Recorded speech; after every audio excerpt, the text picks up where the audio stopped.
So let's start with a definition. So depression.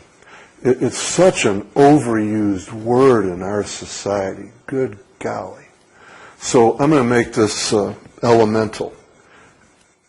Part of the human condition is we have our good days and our bad days. All of us get depressed, okay? I misstep and my wife yells at me. My dog nips my ankle. My boss gives me a hard time. I'm a bit blue, okay? That is not depression. That's just, a bad day. Bad day at the ranch, okay? Depression is an illness, and it's got very specific criteria, okay? First off, for someone to meet criteria for, you see that funny little acronym there, DSM, the Diagnostic and Statistical Manual. This is the psychiatrist's Bible that defines illnesses very specifically. To meet criteria, number one, the patient has to report either sadness, persistent sadness, every day, most of the day, or persistent loss of interest in activities they enjoy every day, most of the day, for at least 2 weeks straight. So there's a duration criteria. And it's either diminished mood or diminished interest. But wait, there's more. This is like an infomercial. They also have to have 4 of 8. And you say, what the heck is that word? SIGI caps. This is a beautiful acronym for the 8 symptoms, physical and psychological symptoms of depression. S for sleep, disturbances in sleep, or sometimes sleeping too much. I for disturbances in interest, the things one enjoys, including sex, libido.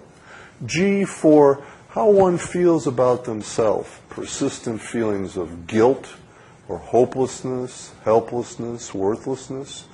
E for energy. With the disorder, the illness of major depression, people usually report 0 energy. They are sluggish.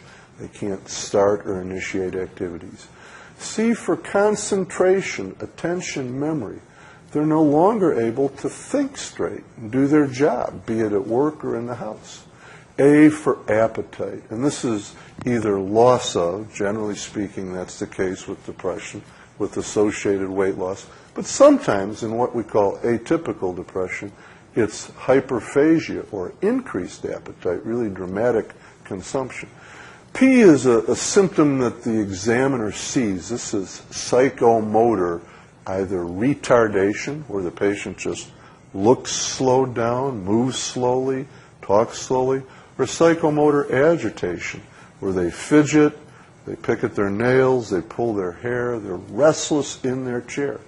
And then the last one in the SIGI caps, but really the key one, the bullseye, if you will, S for suicidal ideation, attempts, or plans. So imagine, every day, most of the day, for at least 2 weeks, you've lost interest in the things you love.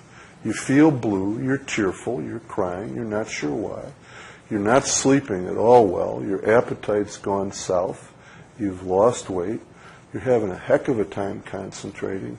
You notice that you feel guilty about things in the past that you did, or maybe things in the past you didn't do but should have done. Your family, your partner tells you that you look like you're moving in slow motion. Okay? You have 0 energy. And that's every day, most of the day, for 2 weeks. It's not out of line to imagine that if this is how life's going to be, I kind of hope I go to sleep tonight and maybe the Lord will take me. Okay? So there's the syndrome of major depression, either persistent sadness or persistent loss of interest every day, most of the day, for 2 weeks straight, with 4 of those 8 symptoms. And that's the diagnosis of this biological illness, depression. Okay? Now you'll notice that there's a panorama here, just like we have pneumonia as a disease state, but we have different types of pneumonia, bacterial pneumonia, viral pneumonia, fungal pneumonia.